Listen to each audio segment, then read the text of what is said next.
So this video, we're going to go through a warm user transfer.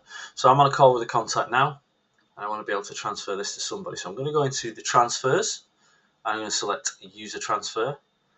And I've already got someone pre-selected, and I've done this on a previous call. So remember that the system will remember your previous choices when you're doing transfers. But if there were other people available, I would be able to click in there and change this to a different person.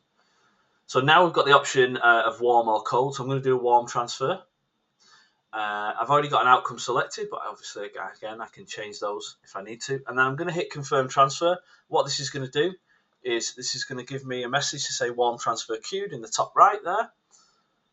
And then I'm waiting for that user to pick up.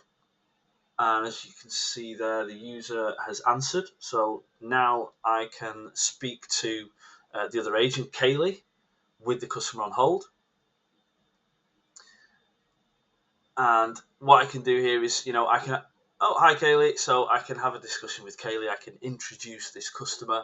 And then Kaylee, on her side of things, has the ability to take the customer off hold so that we can have that sort of introduction part of the warm transfer. As you can see on my screen, I don't have the ability to take that customer off hold. And then at the bottom here, I have the ability to complete the transfer. So I can't cancel it as well. So obviously Kaylee has to cancel because I've offered her this transfer. So if I hit complete transfer now, this will then move the customer, the contact, over to Kaylee. Okay, so from this perspective, we can see that my colleague has now sent over the warm transfer of a client to me.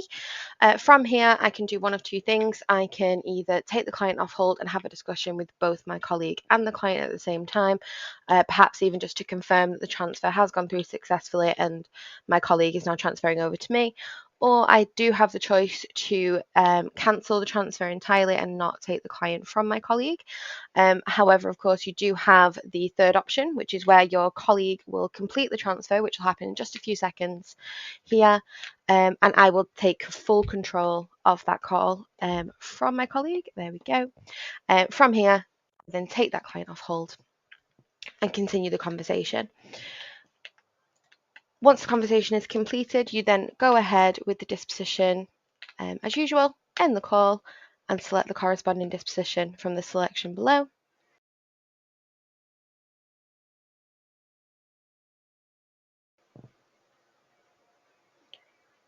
Okay, so what we can see here is that I've been alerted to the fact I was giving a transfer from that toast message that popped up in the top right hand corner as usual. I can see the warm transfer that's come through from my colleague with the client. Now I have two choices at this point.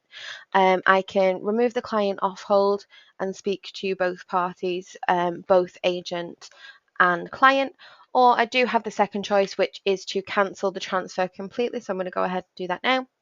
And that sends the client back with my colleague as I'm unable to take the client at this time. What I'll then need to do as the advisor will need to be select an outcome from the outcomes available to me down here at the bottom. Now the outcome that is selected will have no impact on the lead, just on the call that's created in history as part of this transfer process that's just happened here. So I can go ahead and select not interested, for example, end the call, and I will move on to my next interaction or call.